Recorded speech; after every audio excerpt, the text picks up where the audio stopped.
뉴스의 진수를 보여주는 인터뷰. 뉴 진수. 지난해 말 수면 위로 떠오른 경기도 용인 반도체 클러스터의 전력 수급 문제가 이전 논란으로까지 번지고 있습니다.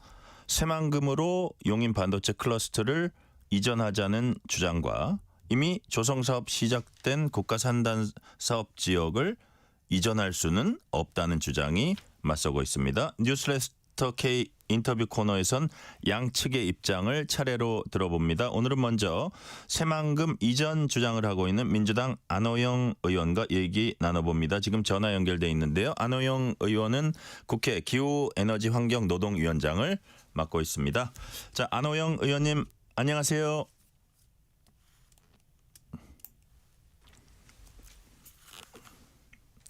자, 안호영 의원님.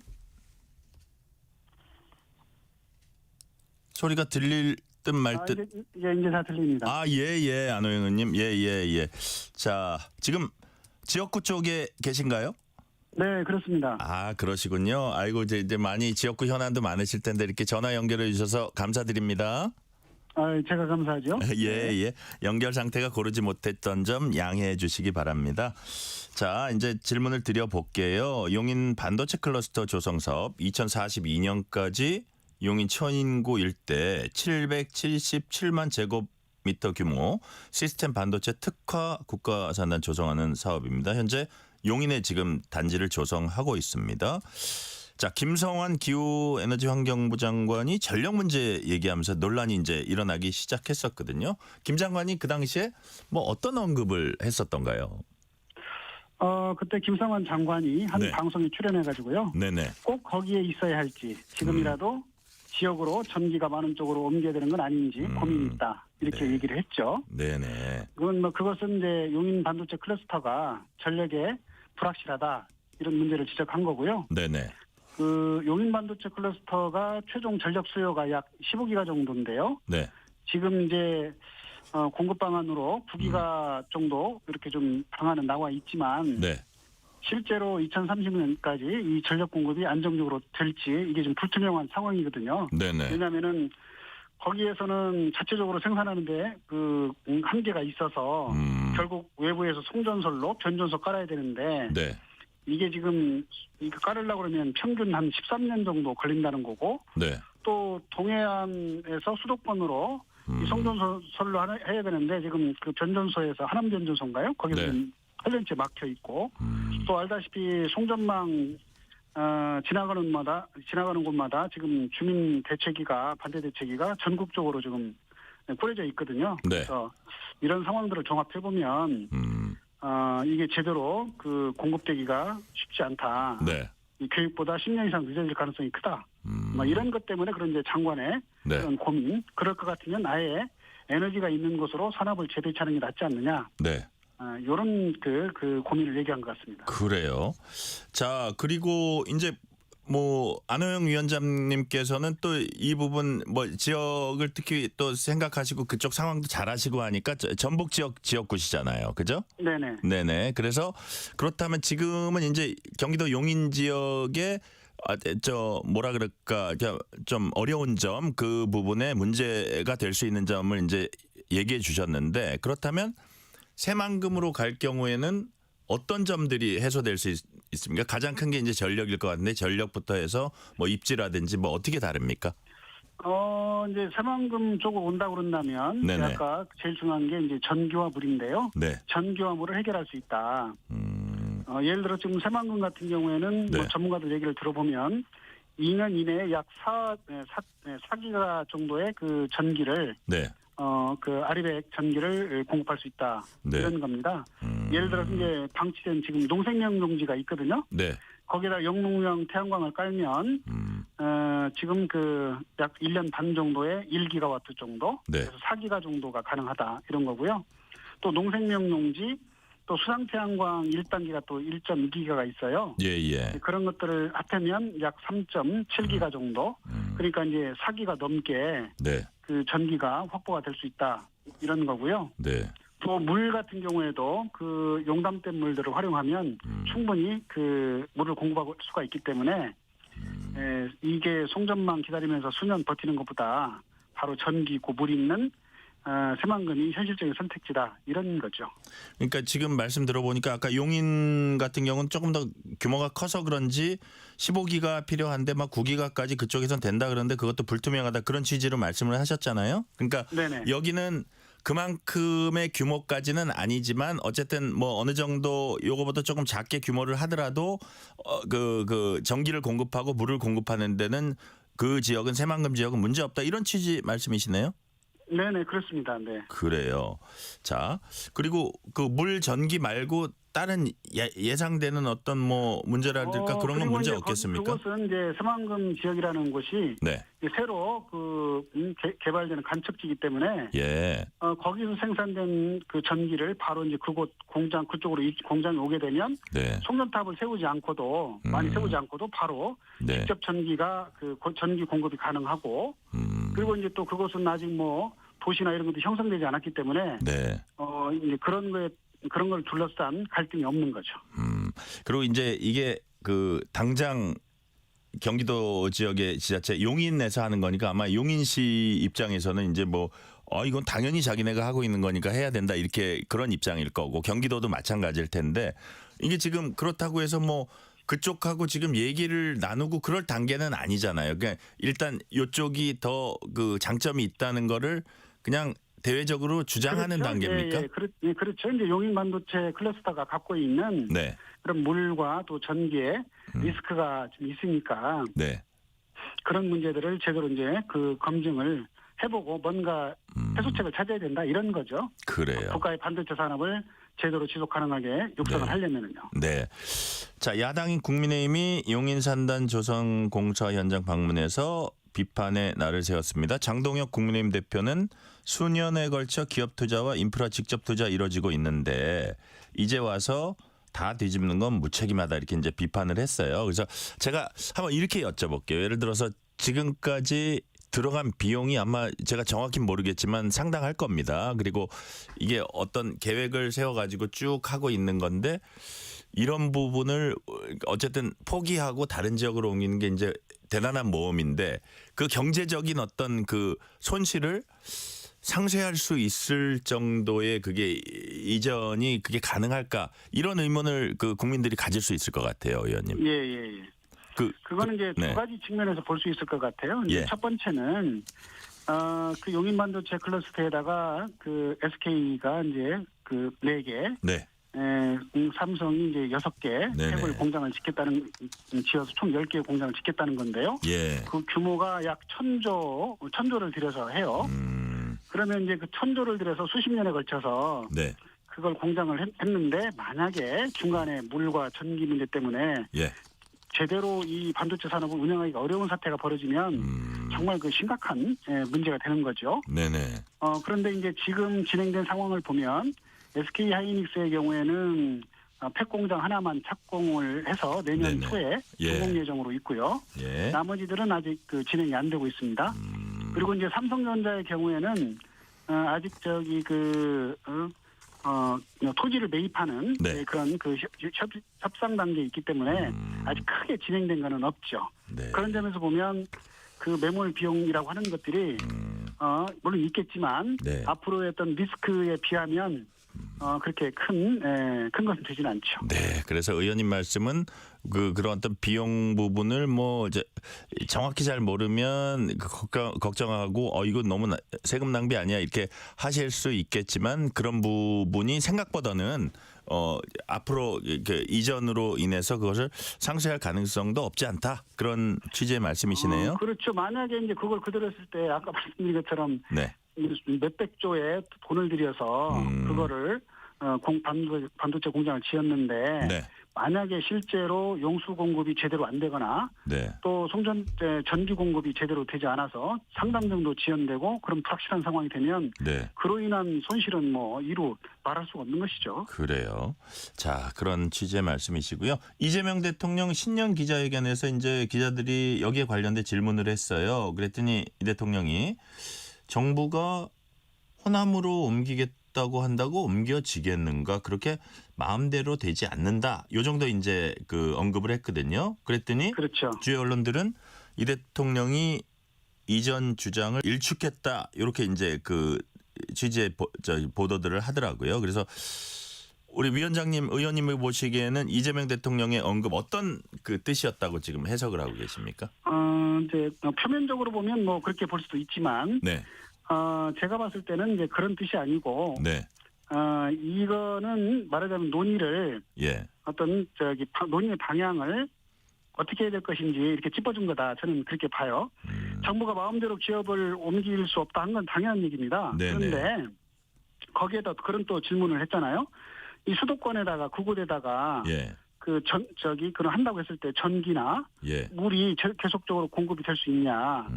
참 난제다. 네, 그리고 또 한 가지는 앞으로 국가의 정책 방향이 이 전기를 생산하는 곳에 쓰는 게 맞다. 네, 그리고 앞으로 우리가 재생에너지 중심으로 산업 구조를 바꿔야 된다. 이런 얘기를 했거든요. 네네. 그건 사실 또 맞는 얘기거든요. 그래서 이거는 그 용인 하나의 문제가 아니고 우리나라 산업 전체 어떤 방향과 관련된 얘기고. 네, 그래서 대통령 말씀은 억지로 옮기자 이런 게 아니고 아까 그런 그 방향에 맞게 정부가 길을 만들어 놓으면 네, 기업이 스스로 선택할 수 있는 조건을 갖추자. 이제 저는 그렇게 봅니다. 그래서 논의를 하지 말자 이런 게 아니라 네, 에너지 전환이나 또 지방 균형 발전이라는 이런 큰 방향으로 네. 제대로 한번 가고 그 방향에서 기업의 입지 문제나 이런 것도 봐야 되고 또 그런 준비를 해줘야 기업들이 스스로 선택할 수 있다. 네. 이런 취지 얘기라고 생각합니다. 큰 틀의 방향을 제시하면서 어떻게 면밀히 논의해보자는 취지의 말이었기 때문에 어떤 대통령이 결론을 내린 건 아니다. 그런 말씀이시네요. 그렇죠. 네. 네네.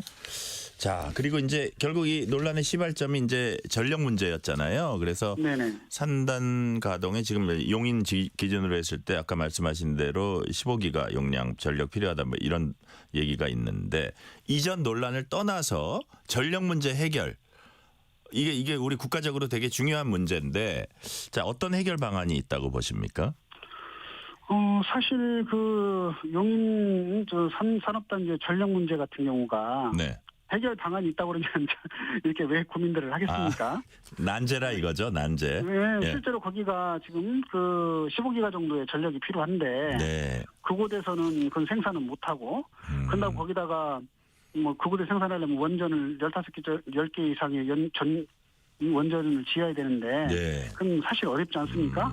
그럼 결국은 외부에서 끌고 와야 되는데 예. 또 송전망을 깐다고 했을 때는 이제 그것이 시간도 많이 걸리고 갈등도 크고 비용도 계속 늘어나는 그런 문제잖아요. 예. 그런 문제가 있고 그다음에 이제 설령 그렇게 한다 하더라도 향후에 이제 전기요금 관련해 가지고 정부의 네. 방침은 에너지 지산지수해서 생산되는 곳은 전기요금을 싸고 예. 그다음에 멀리 있는 곳은 전기요금 비싸게 될 텐데 결국은 수도권 또 전기요금 부담이 커질 거거든요. 네. 그러면 반도체 산업은 이 전기를 많이 쓰기 때문에 전기요금 문제가 또 심각한 부담이 될 수 있습니다. 네.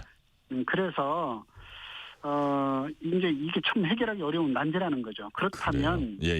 이 전력도 불안정하고 전기요금도 불리한 이곳에다가 계속 밀어붙일 것이 아니고 네.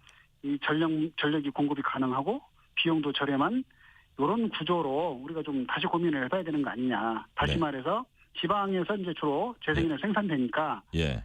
지방으로 눈을 돌리는 것도 좋은 해법이라는 거죠. 네. 안호영 의원님, 안호영 위원장님께서 비수도권 특권에 한국전력 거치지 않고 발전사업자와 기업이 전력 직접 거래할 수 있도록 PPA라고 하더라고요. 이 법안 네네. 발의하셨습니다. 이게 좀 그 청취자들이 알기 쉽게 이 법안은 왜 발의하신 거예요? 이제 이런 겁니다. 그러니까 지금은 이제 그 재생에너지, 태양광이나 혹은 풍력 같은 이런 재생에너지를 통해서 전기가 많이 생산이 되는데 네. 그 생산된 그 고도로 만약 기업이 가게 되면 그 기업에게 직접 그 전기를 공급할 수 있도록 네. 허용하는 제도죠. 그런데 이제 이거를 한전에서 그 공급하는 게 아니고 네. 직접 이제 발전소에서 바로 기업에게 공급할 수 있도록 하는 것이 이제 PPA 제도입니다. 네네. 그런데 이제 그 제도는 이미 분산에너지 활성화 특별법에 다 들어있는 내용인데 기존의 이제 법은 그게 이제 그 소규모 그 분산에너지 경우에만 인정이 돼 있어서 네. 그 대규모로 하는 큰 사업 같은 경우에는 이 제도를 이용하기가 좀 어려웠습니다. 예. 그런데 이제 앞으로는 이 비수도권 이런 분산에너지 특구에서는 설비 용량에 제한 없이 큰 말하자면 그 발전소 또 수요소의 어떤 기업에 대해서도 네. 재생에너지를 직접 이렇게 공급할 수 있도록 이렇게 이제 바꾼 거죠. 이제 그렇게 좀 바꾸자. 예. 그래서 예를 들어서 그 비수도권에도 이런 그 전력을 많이 쓰는 반도체 이런 공장 같은 이런 첨단 산업이 유치될 수 있도록 네. 허용하는 이제 그런 그 법이라고 보시면 됩니다. 그래요. 자, 아까 이제 다른 말씀하시면서 원전 얘기 잠깐 하셨는데 그 문재인 정부 때 이제 기본적으로 탈원전 이제 추진했잖아요. 근데 네네. 안호영 위원장님께서 이런 말씀을 하셨더라고요. AI와 반도체 산업의 막대한 전력 수요를 감안해 보면은 신규 원전 건설은 이제 이념이 아닌 실용의 문제로 봐야 된다. 이런 취지의 말씀을 하셨거든요. 그리고 예. 이재명 대통령도 원전 정책에 대해서 열려 있다 이런 그 취지의 입장을 보였고, 자 국회 기후에너지 환경노동위원장인 안호영 의원님께서는 향후 신규 원전 건설이라든지 원전 정책 이게 어떻게 추진돼야 한다고 보세요? 네, 이 문제 역시 네. 그 이념의 문제가 아니라 실용의 문제로 봐야 된다 네. 이런 생각이고요. 예. 다시 말해서 이런 AI 반도체 산업을 앞으로 우리 전략 사업을 잘 키워야 되는데 네. 전기가 실제 많이 필요하거든요. 그렇죠. 그러면 이제 그 전기를 만약에 이제 그 어떻게 공급할 거냐라고 봤을 때 재생에너지를 확대하는 것은 기본입니다. 네. 앞으로 계속 늘어나야죠. 그런데 만약에 그것만으로 부족하다 보면 네. 원전이 필요할 수 있거든요. 그러면 원전의 필요성을 인정해주고 대신 이제 그것이 어느 시점에 어느 정도의 규모의 원전이 필요한지 네. 또 그게 따르는 입지가 원전은 까다로우니까요. 예. 그 입지 선정의 문제. 또 그로 인해서 그 송전망 그러면 또 결국 원전들 보통 해안가로 가기 때문에 송전망을 깔아야 된단 말이죠. 예. 그에 따른 갈등 문제가 있습니다. 그러니까 이제 이런 부분까지 과학적으로 종합적으로 검토를 하고 그다음에 이제 실제로 이 문제 그걸 이제 투명하게 들여다보면서 국민들께서 공감해 줘야 되는 문제가 있는 거죠. 네. 자, 그렇군요. 자, 오는 3월 10일부터 이른바 노란봉투법 시행이 됩니다. 안호영 위원장님께서는 기울어진 운동장을 바로잡는 법이다. 이렇게 이제 평가를 하신 적이 있어요. 근데 업계에서는 아직 우려가 좀 남아 있는 것 같습니다. 뭐 여러 가지 우려가 있지만 특히 이제 하청 노조가 원청에게 직접 교섭 요구하면 산업 현장이 365일 파업 사태 맞게 되면 어떡하나 이런 우려도 있는 것 같은데 이런 업계 우려를 불식시키면서 좀 더 균형적인 어떤 정책이 집행될 수 있도록 할 어떤 보관을 갖고 계십니까? 네, 산업계에서 그런 걱정을 하고 있는 건 알고 있는데요. 네. 제가 봤을 때는 아마도 네. 그 실제로 시행해 보면 혼란이 아니라 오히려 균형이 회복이 되면서 이런 노사관계가 안정되는 그런 계기가 될 거다. 저는 그렇게 봅니다. 왜냐하면은 그동안 그 노사관계가 보면은 법과 관행이 사용자에게 지나치게 유리하게 네. 형성돼 있었거든요. 네네. 요걸 바로잡자는 거고요. 예를 들어서 원하청 관계에서 보면 네네. 사용자가 실질적으로는 하청 노동자에 대해서 그 근로 조건을 실질적으로 지배를 하면서도 네. 실제는 교섭 상대자로서 인정을 안 받았거든요. 네네. 네, 그런데 이제 앞으로는 그 교섭 상대자로서 인정을 받고 교섭을 책임지고 해라. 네. 이런 거고요. 또 손해배상 청구를 할 때도 이게 이제 노사관계를 위축하기 위해서 과도하게 손해배상 청구하고 그다음에 가압류를 허용하는 이런 식으로 해왔죠. 네. 앞으로는 이제 그런 부분들을 제한을 하겠다는 것이고요. 네. 그런다고 해서 뭐 불법 파업이나 이런 것들을 면책하거나 그런 취지는 아닙니다. 네, 그런 취지고 그리고 이제 실제로 그러면 아마 걱정하는 게 이게 그 실질적 지배라고 하는 개념이 네. 좀 추상적인 개념이다 보니까 그래서 혼란이 있지 않을까 네네. 이런 걱정인데요. 그런데 이 실질적 지배라고 하는 것은 이미 법원에서 그 재판하면서 판례로 이렇게 축적되어 있는 기준이 있습니다. 네. 그래서 이 기준대로 현재 입법이 된 것이고 그래서 앞으로 정부하고 또 노동자, 사용자, 전문가가 함께 이런 판례하고 또 현장의 여러 가지 네. 상황들을 종합해가지고 이 구체적인 그 적용 기준을 마련한다고 한다면 네. 이런 해석의 차이로 인한 혼란이나 이런 것들이 충분히 조정될 수 있다.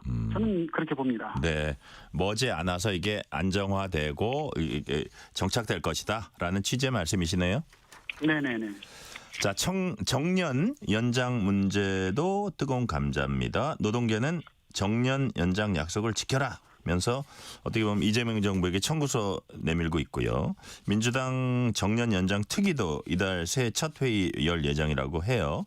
이게 이제 청년 실업 문제하고 무관하지 않기 때문에 사실 그렇게 간단한 문제가 아닌데 앞으로 이 논의는 어떻게 진행될 것이며, 자, 정년 연장이 실제로 시행되는 어떤 목표 시점 같은 게 있습니까? 네, 이 정년 연장 문제는요. 네. 사실은 노동계의 요구뿐만 아니라 예. 이미 우리 사회가 이제 고령화 사회, 초고령화 사회로 들어갔기 때문에 네. 국가적으로 해결해야 되는 그런 과제입니다. 네네. 제가 이제 오늘 오전에도 김동명 한국노총 위원장을 네. 오늘 좀 만나서 여러 가지 얘기를 좀 나눴는데요. 예. 노동계가 그 이재명 정부가 대통령 선거 때 약속한 정년 연장을 반드시 지켜야 된다. 네. 그런 입장을 매우 강하게 갖고 있는 것도 사실입니다. 그래서 이제 우리 민주당에서는 정년 연장 특별위원회가 있어서 네. 앞으로 이제 그 논의를 이제 본격화할 것이다.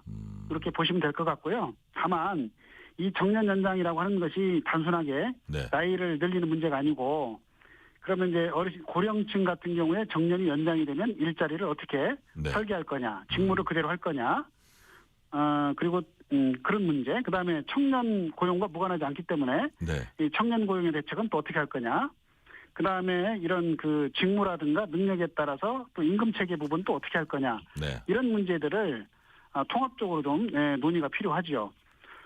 지금 이제 정년 연장 특위에서 그간 논의됐던 내용들을 보면 네네. 단계적으로 1년씩 이렇게 그 정년 연장 기준을 늘려가는 단계적 접근 방법들을 현재 논의는 하고 있는데, 네. 어쨌든 종합적으로 현재 좀 검토 중에 있고요. 네네. 제가 봤을 때는 그래서 이런 사정들을 다 고려해서 정부하고 또 노동계하고 국회가 네. 머리를 맞대고 이렇게 그 사회적 합의를 만들어 간다면은 네. 이 정년 연장 문제를 갈등이 아니라 네. 이런 세대 간의 일자리 구조를 재설계하는 그런 전환점으로 좀 만들어가야 되지 않을까 이렇게 생각합니다. 그래요. 정부, 노동계, 국회 말씀하셨는데 이게 아마 업계도 좀 긴밀하게 자신들 의견을 지금 좀 낼 수 그렇죠. 있는 구조가 됐으면 좋겠어요. 네네, 당연히 그렇게 해야죠. 네네. 자, 어쨌든 뭐 잘 워낙 뭐 중요한 문제기도 하고 쉽지 않은 문제인데 이 부분 잘 어떻게 그 해법을 찾아봤으면 좋겠다는 생각도 들고요.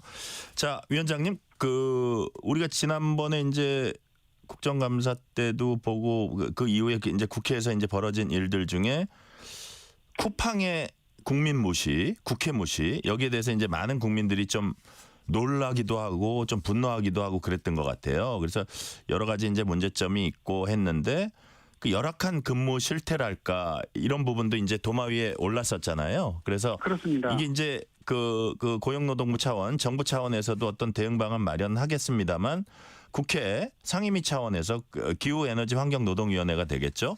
여기에 대해서 네네. 조금 어떤 대응 방안이랄까, 이거는 진짜 어떤 거의 독점에 가까운 기업이 어떤 노동 부분이나 환경 부분이나 이런 부분에 대해서 미흡할 때 우리가 어떻게 대처해야 되나? 이게 하나의 뭐 사례가 또 될 것 같고 중요한 그 어떤 교훈도 될 것 같은데 좀 대응 방안 같은 거는 조금 마련하고 계십니까? 네, 쿠팡 문제에 관련해서는 네. 여러 가지 문제가 있죠. 그러니까 노동과 관련해서 산업 안전의 문제, 네. 또 지난번에 이제 개인정보 유출에 따른 이제 그런 문제, 그러니까요. 또 공정한 거래에 관련된 문제, 다양한 문제가 있고, 그 문제는 그야말로 사회적 책임이 네. 파장이 큰 그런 사안들이기 때문에 네. 쿠팡이 그야말로 이 사회적 책임을 지고 이 문제에 대해서 응당 나서야 함에도 불구하고 네. 사실은 제일 책임자가 뒷짐을 지고 있는 이런 상황이어서 네네. 우리 국민들도 실망하고 국회로서도 용납하기 어려운 상황입니다. 네네. 그래서 이제 그 국정조사 국회 차원에서 이제 국정조사를 하기로 네네. 국정조사 특위를 구성해서 국정조사를 할 예정이고요. 네네. 그다음에 이제 우리 환경노동위원회 입장에서도 거기에 당연히 또 참여해서 그 노동 분야 관련해 가지고 그 여러 가지 노동과 관련된 그 현안들이 있었거든요. 예, 예. 그래서 이제 그런 문제들을 좀 그 따져봐야 된다고 생각합니다. 그리고 네. 이제 우리 또 상임위 차원에서도 그 과로로 인한 그 산재로 연결되는 부분들을 막고 그리고 이제 그 고용 안정과 관련해서도 그 해고에 관련된 거, 퇴직금에 관련된 이런 이슈들이 있어서 예, 예. 그런 문제들을 하나씩 짚어서 문제점들을 확인하고 개선해 나갈 수 있도록 요구하려고 합니다. 네. 오늘 말씀은 여기까지 듣겠습니다. 지금까지 국회 기후에너지환경노동위원장인 민주당 안호영 의원이었습니다. 의원님 오늘 말씀 감사합니다. 네, 고맙습니다. 편지 왔습니다.